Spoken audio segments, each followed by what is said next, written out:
We all have tried and tested negotiation techniques that have worked for us before, and these act as a template.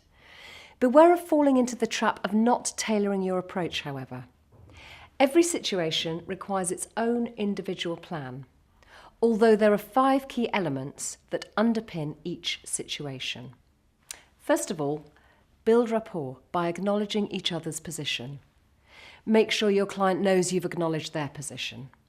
The next stage is to uncover the key issues through effective questioning, to identify your client's key drivers, their real concerns and their desired outcomes for the project in hand.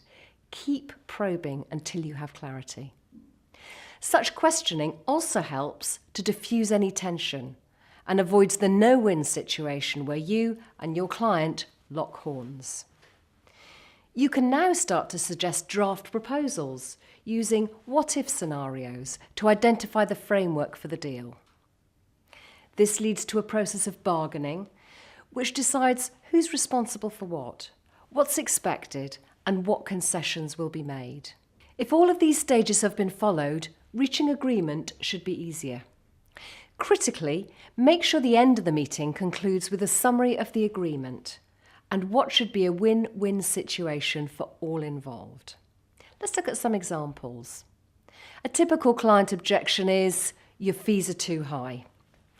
Don't be tempted to jump back with a challenge, to lock horns, argue with the client or back yourself into a corner. Instead, take your time. Acknowledge the concern and say something like, I understand that getting good value for money is important. This makes the client realise they've been listened to and that their objection is being considered.